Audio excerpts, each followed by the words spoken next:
right, guys, so 2022 is over. It was a wild year. A lot happened. I got jacked. I lost my hair. We did a lot of houses. Not the 200 that we wanted to, but we did a lot of houses. We learned, and listen, sometimes things don't go exactly according to plan. So what I wanted to do is I wanted to highlight and get the feedback and have you all get to meet the amazing people that I get to work with on a daily basis who make all this possible. Enjoy, and all the best in 2023.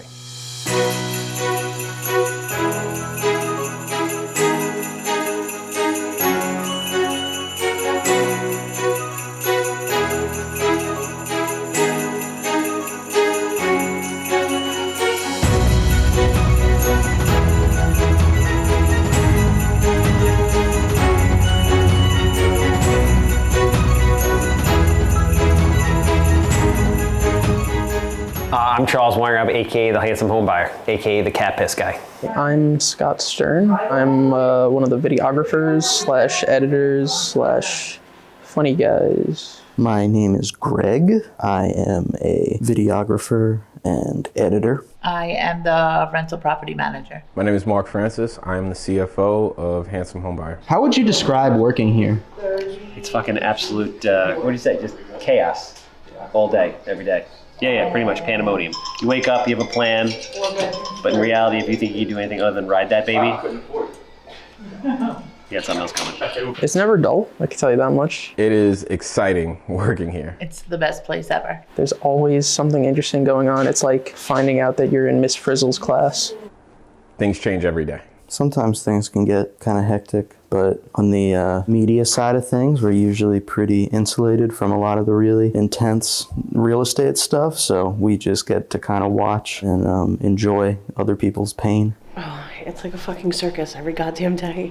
Let me tell you something, 2022 was a crazy freaking year on all fronts. Personal, professional. One of the bigger challenges we had to overcome this year was dealing with the changing market. It was wild, learned a lot of things, did a lot of business. The economy went crazy. It was humbling in many ways, exciting in other ways. You could see on the news, interest rates are going up. It looks like we're going towards a recession, so obviously that affected home values a lot, and it affected our business. So we had to learn how to pivot. We had to make some sacrifices and some changes that, some of them were very unfortunate, but that's the hard part of owning a company, is that sometimes you have to make those hard calls during hard times. I learned that I have to slow down a little bit and actually take some time for myself and maybe take a vacation, which is what I did last week. A lot of highlights, man. We grew, we shrunk, we grew some more. Things that have stood out. Our growth and the different types of projects that we're working on really stood out this year. Walking into this position not knowing a goddamn thing that was going on and basically bringing it to what it is now. But the musical commercial was pretty fun, even though it was only on local TV. Being able to say a commercial I directed was on TV was kind of cool. A lot of possibilities, a lot of potential for next year. It's just very exciting. I'd say this year, the most memorable thing for me has been just getting to document like the 3D printed house stuff. Highlight of this year was building the world's largest 3D printed house. That was good, right?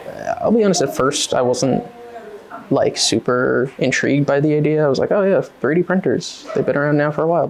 The highlight of the year has been 3D printing a really cool house. Actually seeing like the finished product kind of blew my mind a little bit. What was the highlight of your year? Leaving Captain Permit and becoming a rental manager.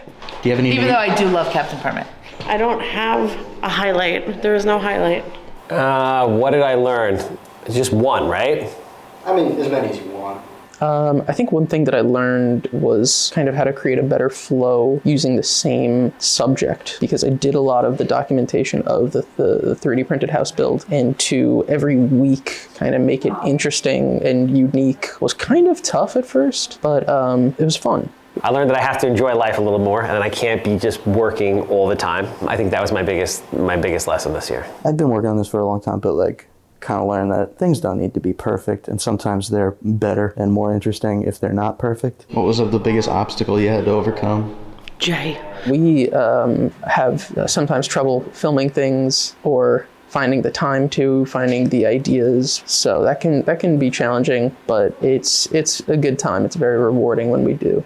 I think it was just a combination of personal and professional madness, right? Through like very stressful situations, you become a better person, right? You learn, and only through those situations do you learn. So there was a lot of those situations this year. So there was a lot of learning. Any New Year's resolutions?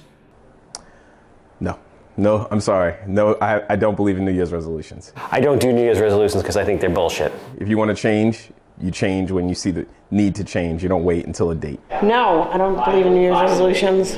It's actually like a jinx. I don't know. I think I'm always trying to like learn and grow and kind of better myself as a person. So I definitely want to learn to use After Effects. I'd like to write more. I'd like to read more, kind of stay away from the screens a little bit more if possible.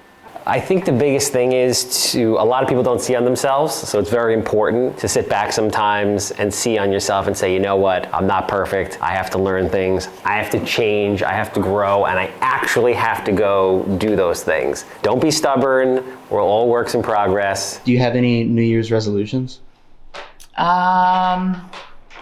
Honestly, I haven't really thought about it. So my biggest thing next year is to build this company to a very high level. Goals for 2023 are to grow the company, grow the marketing department.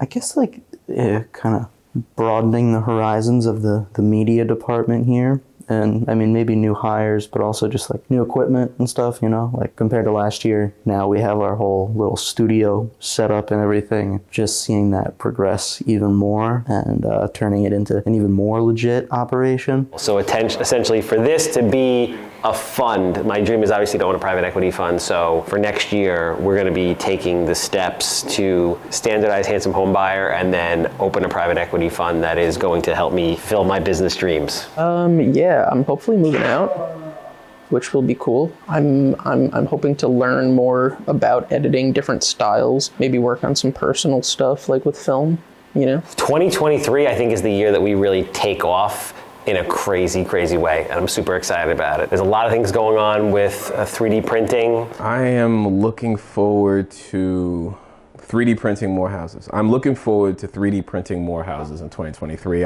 The economy is obviously a lot of instability, so with instability comes a lot of opportunity. I think it's really cool, and I think there's a need and a great opportunity to do 3D printed homes. So I hope that our one turns into 25. I think we're in the perfect place to just really take off and achieve our business dreams. We're young, we have a lot of energy, we have a lot of experience, we've learned a lot, we're standardizing all our processes, and I just feel like we're ready to reach another level in business. What do you think it's like working for you?